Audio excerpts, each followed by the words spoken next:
တောင်တန်းတွေရဲ့အောက်ခြေမြို့နှင်းတွေအမြဲအုပ်ဆိုင်နေတဲ့ညောင်ချီတောက်ဆိုတဲ့ရွာလေးတစ်ရွာရှိပါတယ်။အဲဒီရွာကိုရောက်သွားတဲ့သူဟာ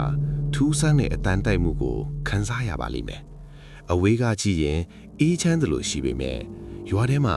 ခွေးဟောင်တန်းကြက်တွန်းတန်းတစ်ချက်မှမကြားရပါဘူး။ရွာသားတွေဟာတယောက်နဲ့တယောက်စကားမပြောကြပဲမျက်လုံးချင်းစုံရင်တောင်အကြည့်လွဲသွားတတ်ကြပါတယ်။သူတို့အားလုံးရဲ့လေဘေးမှာထူးဆန်းတဲ့အနက်ရောင်ကျိုးတစ်ချောင်းစီကိုတင်းတင်းကြပ်ကြပ်ချီနှောင်ထားကြပါတယ်။ဒီရွာကိုလာရောက်လေ့လာတဲ့သတင်းထောက်လူငယ်ကျော်စွာဟာ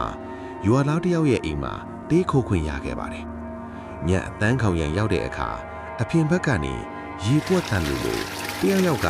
ရေထဲမှာလမ်းလျှောက်နေတာလို့ကြားလိုက်ရပါတယ်။ပရင်းပေါက်ကနေချမ်းကြည့်လိုက်တဲ့အခါရွာသားအားလုံးဟာ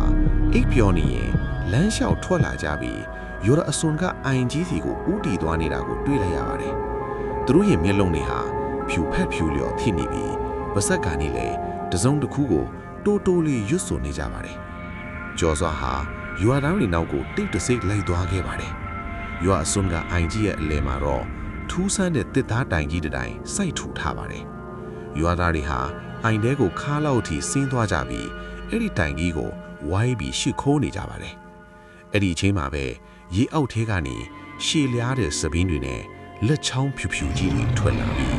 ရွာသားတွေရဲ့လက်ရင်းကအနက်ရောင်ကျိုးတွေကိုလာရောက်ပွတ်တက်နေတာကိုကြော်စွာမြင်လိုက်ရပါတယ်။ဒါဟာရွာသားတွေရဲ့အသက်ကိုတည့်ရချင်းစီတောင်းယူနေတဲ့အိုင်ဆောင်နတ်ဆိုးရဲ့လက်တွေပါ။ကြော်စွာဟာကြောက်လန့်တကြားနဲ့နောက်ဆုတ်လိုက်တဲ့အချိန်မှာ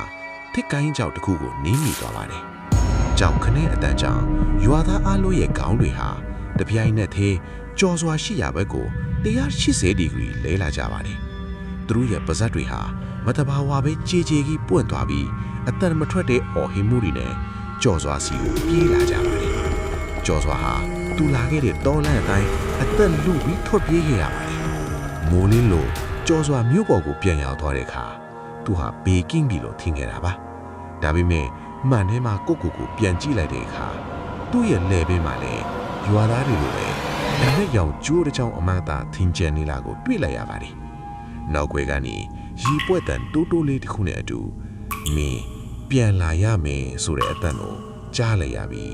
ဇလန့်လေးပြီးဆုံးသွားပါတော့တယ်။